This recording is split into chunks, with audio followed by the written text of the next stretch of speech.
1 Samuel അദ്ധ്യായം 29. ഫിലിസ്ത്യർ ദാവീദിനെ ഉപേക്ഷിക്കുന്നു. ഫിലിസ്ത സേന അഫക്കിൽ ഒരുമിച്ചുകൂടി. ഇസ്രായേലിയർ ജസ്രയിലുള്ള നീർച്ചാലിനടുത്ത് പാളയമടിച്ചു. ഫിലിസ്ത്യ പ്രഭുക്കന്മാർ 100-ആയും 1000-ആയും മുമ്പോട്ടു നീങ്ങി. ദാവീദും അനുയായികളും അക്കീഷിനോടൊത്ത് പിൻനിരയിലായിരുന്നു. അപ്പോൾ ഫിലിസ്ത്യ സേനാധിപന്മാർ ചോദിച്ചു, ഈ ഹെബ്രായർ എന്താണ് ഇവിടെ ചെയ്യുന്നത്?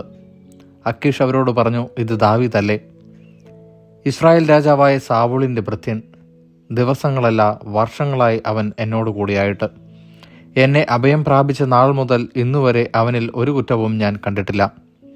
ഫിലിസ്ത്യ സേനാധിപൻ പറഞ്ഞു, അവനോട് കോപത്തോടെ പറഞ്ഞു, അവനെ തിരിച്ചയക്കുക. അവന് കൊടുത്ത സ്ഥലത്തേക്ക് അവൻ പോകട്ടെ.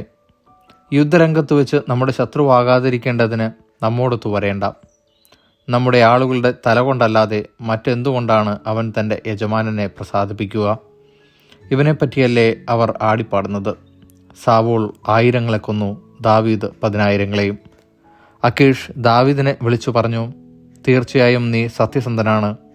പാളയത്തിൽ എന്നോടുകൂടിയുള്ള നിന്റെ പെരുമാറ്റം എനിക്ക് തൃപ്തികരമായിരുന്നു. നീ എൻ്റെ അടുക്കൽ വന്ന നാൾ മുതൽ ഇന്നുവരെയും ഞാൻ നിന്നിൽ ഒരു കുറ്റവും കണ്ടില്ല. എന്നാൽ പ്രഭുക്കന്മാർക്ക് നീ സ്വീകാര്യനല്ല. ആകയാൽ നീ ഇപ്പോൾ മടങ്ങിപ്പോവുക. ഫിലിസ്ത്യ പ്രഭുക്കന്മാർക്ക് അനിഷ്ടമുണ്ടാകാതിരിക്കാൻ സമാധാനത്തോടെ തിരികെ പോയിക്കൊള്ളുക. ദാവീദ് ചോദിച്ചു, ഞാൻ എന്താണ് ചെയ്യേണ്ടത്? എൻ്റെ യജമാനനായ രാജാവിൻ്റെ ശത്രുക്കൾക്കെതിരായി യുദ്ധത്തിന് പോകാതിരിക്കാൻ മാത്രം അങ്ങയുടെ സന്നിധിയിൽ വന്ന നാൾ മുതൽ ഇന്നുവരെ എന്ത് തെറ്റാണ് അങ്ങ് എന്നിൽ കണ്ടത്? അക്കീഷ് പറഞ്ഞു, നീ എൻ്റെ മുമ്പിൽ ദൈവദൂതനെപ്പോലെ നിഷ്കളങ്കനാണ്.